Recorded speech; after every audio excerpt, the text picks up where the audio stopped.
ഇന്നത്തെ വേദഭാഗം വിശുദ്ധ യോഹന്നാൻ എഴുതിയ സുവിശേഷം 16-ാം അധ്യായം 16 മുതലുള്ള ദൈവവചനങ്ങളെ ശ്രദ്ധിപ്പിൻ.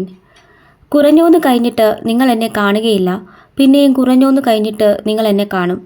അവൻ്റെ ശിഷ്യന്മാരിൽ ചിലർ കുറഞ്ഞോന്ന് കഴിഞ്ഞിട്ട് നിങ്ങൾ എന്നെ കാണുകയില്ല, പിന്നെയും കുറഞ്ഞോന്ന് കഴിഞ്ഞിട്ട് നിങ്ങൾ എന്നെ കാണുമെന്നും പിതാവിൻ്റെ അടുക്കൽ പോകുന്നുവെന്നും അവൻ നമ്മോട് ഈ പറയുന്നത് എന്ത് എന്ന് തമ്മിൽ ചോദിച്ചു. കുറഞ്ഞോന്ന് എന്ന് ഈ പറയുന്നത് എന്താകുന്നു? അവൻ എന്ത് സംസാരിക്കുന്നുവെന്ന് നാം അറിയുന്നില്ല എന്നും അവർ പറഞ്ഞു. അവർ തന്നോട് ചോദിപ്പാൻ ആഗ്രഹിക്കുന്നു എന്ന് അറിഞ്ഞ യേശു അവരോട് പറഞ്ഞത്, കുറഞ്ഞോന്ന് കഴിഞ്ഞിട്ട് എന്നെ കാണുകയില്ല, പിന്നെയും കുറഞ്ഞോന്ന് കഴിഞ്ഞിട്ട് എന്നെ കാണുമെന്ന് ഞാൻ പറകയാൽ നിങ്ങൾ തമ്മിൽ തമ്മിൽ ചോദിക്കുന്നുവോ? ആമേൻ ആമേൻ, ഞാൻ നിങ്ങളോട് പറയുന്നു, നിങ്ങൾ കരഞ്ഞ് വിലപിക്കും, ലോകമോ സന്തോഷിക്കും. നിങ്ങൾ ദുഃഖിക്കും, എന്നാൽ നിങ്ങളുടെ ദുഃഖം സന്തോഷമായി തീരും. സ്ത്രീ പ്രസവിക്കുമ്പോൾ തൻ്റെ നാഴിക വന്നതുകൊണ്ട് അവൾക്ക് ദുഃഖമുണ്ട്. കുഞ്ഞിനെ പ്രസവിച്ച ശേഷമോ ഒരു മനുഷ്യൻ ലോകത്തിലേക്ക് പിറന്നിരിക്കുന്ന സന്തോഷ നിമിത്തം അവൾ തൻ്റെ കഷ്ടം പിന്നെ ഓർക്കുന്നില്ല.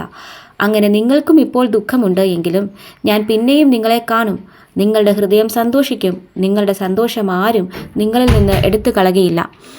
അന്ന് നിങ്ങൾ എന്നോട് ഒന്നും ചോദിക്കയില്ല. ആമേൻ ആമേൻ, ഞാൻ നിങ്ങളോട് പറയുന്നു, നിങ്ങൾ പിതാവിനോട് അപേക്ഷിക്കുന്നതൊക്കെയും അവൻ എൻ്റെ നാമത്തിൽ നിങ്ങൾക്ക് തരും. ഇന്ന് വരെ നിങ്ങൾ എൻ്റെ നാമത്തിൽ ഒന്നും അപേക്ഷിച്ചിട്ടില്ല. അപേക്ഷിപ്പിൻ, എന്നാൽ നിങ്ങളുടെ സന്തോഷം പൂർണ്ണമാകും വണ്ണം നിങ്ങൾക്ക് ലഭിക്കും.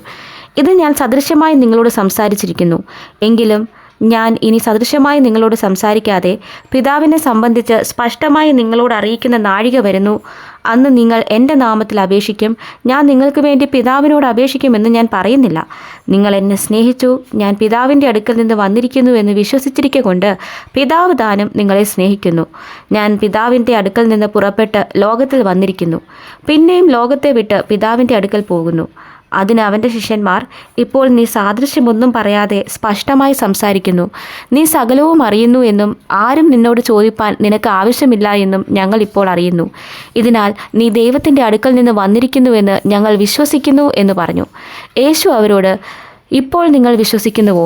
നിങ്ങൾ ഓരോരുത്തൻ താൻ്റെ സ്വന്തത്തിലേക്ക് ചിതറിപ്പോകുകയും എന്നെ ഏകനായി വിടുകയും ചെയ്യുന്ന നാഴിക വന്നുമിരിക്കുന്നു. പിതാവ് എന്നോടുകൂടെ ഉള്ളതുകൊണ്ട് ഞാൻ ഏകനല്ലതാനും. നിങ്ങൾക്ക് എന്നിൽ സമാധാനം ഉണ്ടാകേണ്ടതിന് ഇത് നിങ്ങളോട് സംസാരിച്ചിരിക്കുന്നു. ലോകത്തിൽ നിങ്ങൾക്ക് കഷ്ടമുണ്ട്, എങ്കിലും ധൈര്യപ്പെടുവിൻ, ഞാൻ ലോകത്തെ ജയിച്ചിരിക്കുന്നു എന്ന് പറഞ്ഞു. ഈ വചനങ്ങളാൽ ദൈവം നമ്മേവരെയും അനുഗ്രഹിക്കുമാറാകട്ടെ.